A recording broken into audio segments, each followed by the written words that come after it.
మిథున అయితే పాపం దేవా! నా కోసం ఎంత బాధపడుతున్నాడో, నా కోసం ఎలా ఉన్నాడో ఏంటో నన్ను తలుచుకొని అని చెప్పేసి మిథున చాలా బాధపడుతూ ఉంటుంది.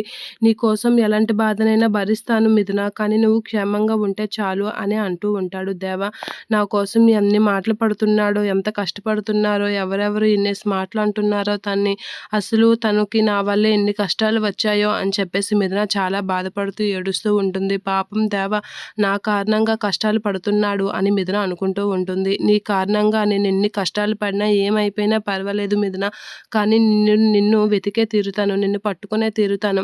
నీ కోసం నేను ఏదైనా చేస్తాను.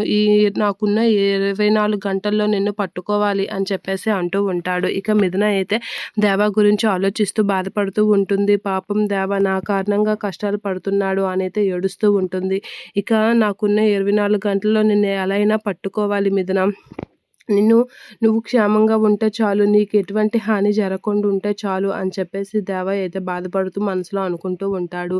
ఇక దేవ గురించి అయితే మిథున చాలా బాధపడుతూ ఏడుస్తూ ఉంటుంది. పాపం దేవ ఏం చేస్తున్నాడో, ఎంత బాధలు పడుతున్నాడో నా కారణంగా అనైతే ఏడుస్తూ ఉంటుంది. ఇక దేవ అయితే మిథున కోసం చాలా బాధపడుతూ రోడ్లంటైతే తిరుగుతూ ఉంటాడు. నిన్ను అసలు ఎవరు కిడ్నాప్ చేసి ఉంటారు, నీకు ఎవరు శత్రువులు ఉన్నారు అనైతే అనుకుంటూ ఉంటాడు. ఇక మిథున అయితే దేవ గురించి అలా ఏడుస్తూనే ఉంటుంది. పాపం దేవ అనైతే ఏడుస్తూ తనకి నేను ఇక్కడ ఉన్నానని ఎలా తెలుస్తుందో ఏంటో అని చెప్పేసి అయితే చాలా ఏడుస్తూ దేవని తలుచుకుంటూ ఉంటుంది మిథున.